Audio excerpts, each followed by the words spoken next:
Hi, I'm Charlie Cox. I'm Vincent D'Onofrio. And this is our GQ action replay of Daredevil. Press play. Come on, let's get cracking. All right.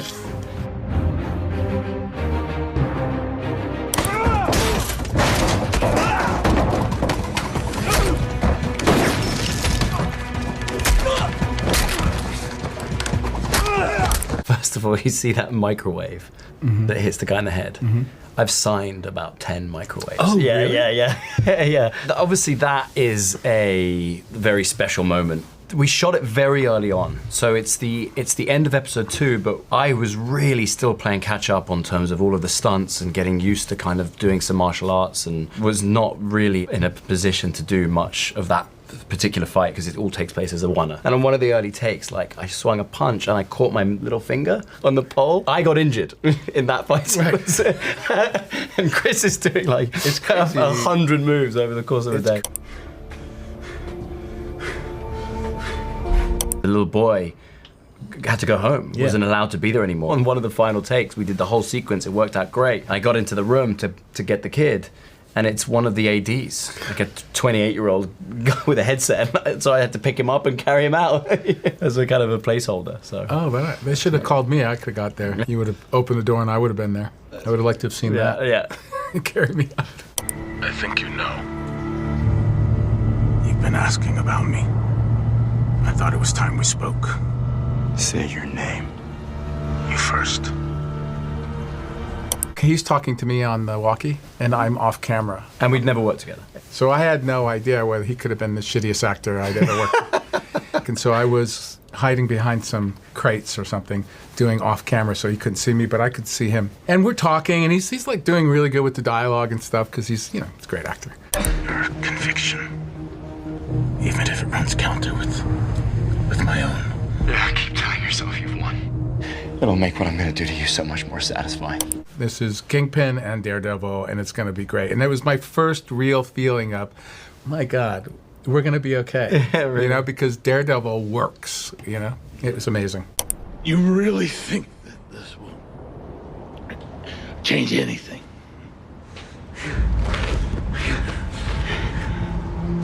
You think one man in a silly little costume will make a difference?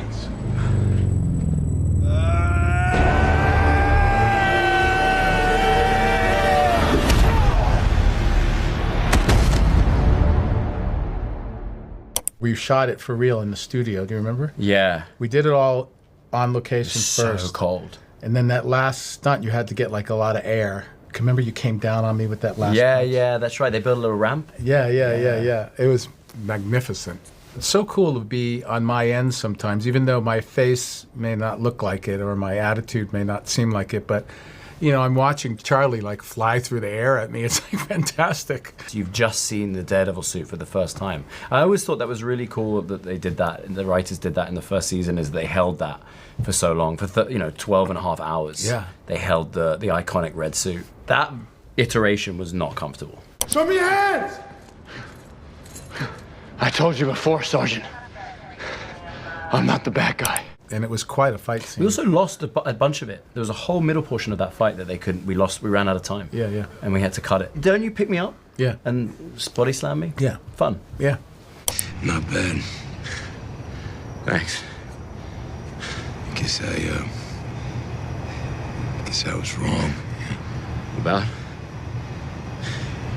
About you being a pussy? Don't get all sweet on me now, Frank.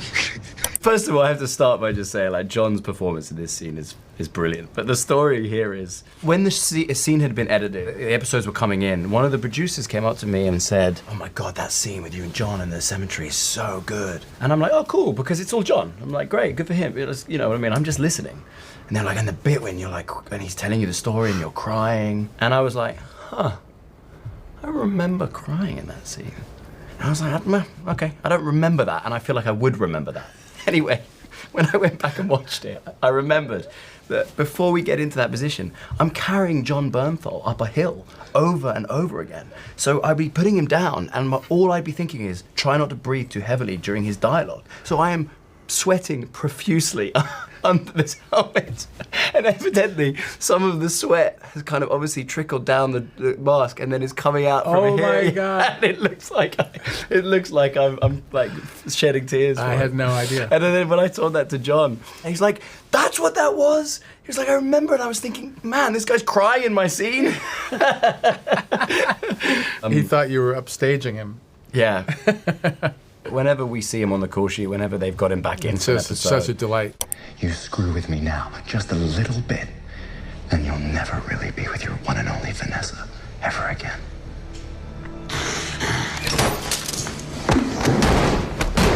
Speak her name again. Go ahead. Yes, the son of a boxer. the way that the structure of this scene was, I come in, I say my bit, and you basically quiet, and then you do your bit, and your bit, you lose it. And when it turned on to Vincent, before we rolled camera, he turned to the director and said, I'm gonna kind of go in and out a little bit. I'm not gonna necessarily say all the dialogue in order. I will get through it all. Do not cut, and you'll get everything you need. So it's basically conjure up a bunch of, events from your own life that cause you anger or frustration or make you get that feeling like when somebody does something, says something verbal to your family or something, you think about those events in your life that you just want to kill somebody, but you can't. You get there and you ride that emotion like a wave, but the thing about waves is they dissipate, so you have to catch another wave. So instead of cutting, I would just get back to my own personal stuff and then get on that wave again and then start again. Come on! Kill me! No! God knows I want you, but you don't get to destroy who I am.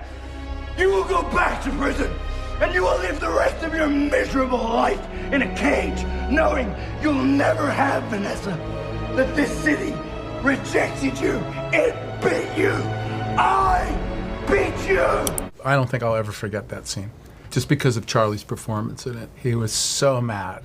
So I don't have anything to say other than Charlie's a really good actor, and he was able to get me where I needed to be because of his performance. My performance was raised to his level, and that part of the scene there. Throughout that whole season, the writing that would come in was immaculate, and I almost had no notes really for Eric. Me too. But with that speech, we did go back and forth a number of times. My difficulty with it in its first iteration was I'd come to realize I was not going to end his life, but I was telling him that he was going back. And my problem with that was he's already been there, and it didn't work. It didn't make sense to me. So we reworked some of the scenes. We added the line, I beat you.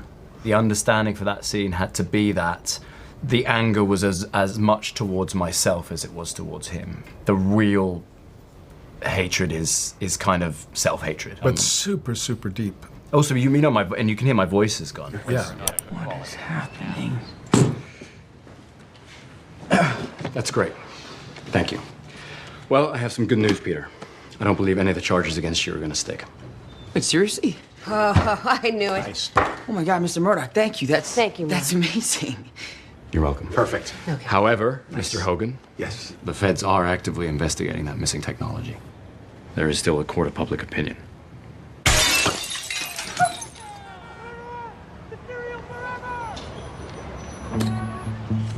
How did you just do that? I'm a really good lawyer. I was in the theater when the fucking audience went crazy. I got to Atlanta, I'm still in the middle of COVID, so I had to do the 2-week isolation. So I got to the hotel and I texted my friend Andrew Garfield, who I knew was in the film, or it was rumored he was in the film, and I was like, I think we're doing a film together. And so he wrote back, no, I don't think so, buddy, I'm doing SM. And I'm like, yeah, we're doing a film together. And he's like, no, I'm doing Spider-Man. And I'm like, I'm also doing Spider-Man. And then he writes back, you're not in my script. I'm like, well, I'm in mine. So To hear the reaction of you meant that we are on their minds. Yeah, Do you know what I mean? Yeah, It's totally. really cool. Totally. Because I'd never had that experience before. Yeah. And I didn't know how far we had reached with our show. So I was told by Marvel, make sure you go on the first weekend. It's going to be so exciting. The reaction to you, it's a big secret. Everyone's going to freak out. I live in Connecticut, so I contacted a movie theater like complex. okay. And Marvel helped me out and like got hold of the manager. Can you sneak me in the back so that I can be there on the opening weekend? So my wife came with me, and like she's filming my reaction. Nothing. Dead. Oh, Tumbleweeds. no. Honestly, I remember one guy went, "Oh, cool." And that was it. And then my wife's filming. I'm like, turn off the camera. Turn off the camera.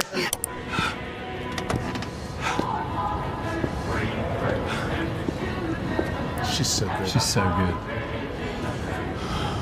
What a surprise.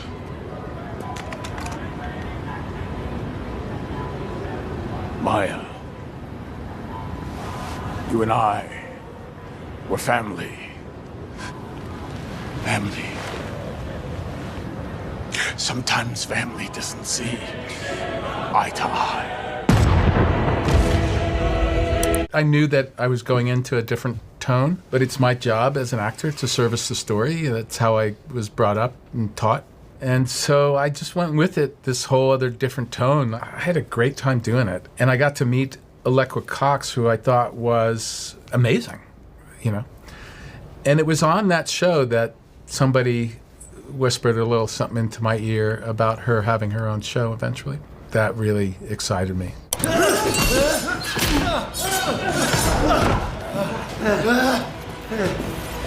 That sequence with Bullseye was one of the most complicated, especially that bit in the stairwell was one of the most complicated because I'm having to react to knives that aren't real.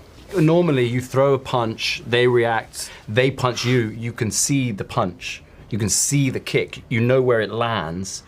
You're able to react to it. Yeah. I was having to learn the choreography of my attacking moves and the knives I was taking. Whatever it was, like punch, punch, knife, knife. Punch, miss, knife. You know what I mean? Like, it was just so many extra beats. Like, the thing that we've done with this new show, which is 90% of our sequences are practical. So I'm learning them, stunt double's learning them, and we are shooting them in camera. Most of the computer-generated images are the removal of a wire, maybe. But there is this 5% that, in order to pay homage to what the character can do in the comics, we need a little bit of help.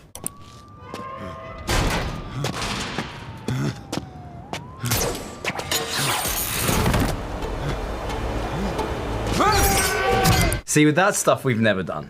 Yeah. We've never been able to do that little bit. And Yeah. that ingredient for our new show is so cool. It's so cool, yeah. It's so cool. That's what you get when you work for the MCU. And it's just finding the right moments. And so, like in this sequence here, Bullseye comes up the stairs, he exits onto the roof, and then in the background, I just suddenly appear. And the speed at which I'm there and the pose that it's struck, there's a little like peppering of superhumanness, superhero-ness. You know, if you love these characters, it does get your juices running a little bit. It's exciting. You're keeping tabs on me. No, I'm not. I'm just call it professional curiosity. What profession would that be? I'm a lawyer. I'm a big football fan of soccer. If you support a team and you have your biggest rivals, if you could wish them into non-existence, would you? And I think the answer for most people would be no. That rivalry is imperative, is important to the fabric of your team. And I think sometimes these two feel that way about each other, even maybe unknowingly. They kind of need each other. You're a real man of the people now. A rich man, by his very nature, is self-serving. A mayor serves his city. Huh. Some scenes are harder to shoot than others because of your interior is so strong. Like, I remember my plan for this scene was I had the dialogue, right, that Dario wrote, and then I had an inner monologue that I wrote that went over his lines, some inner monologue over my line. So I would be saying a different line in my head than I would be speaking. That's a really tough thing to put yourself through because you're reciting two pieces of dialogue simultaneously. It can be really confusing at times. And I knew that all of that would work for the scene. Thanks for listening to us and watching, and enjoy the show. Right? Right? Right.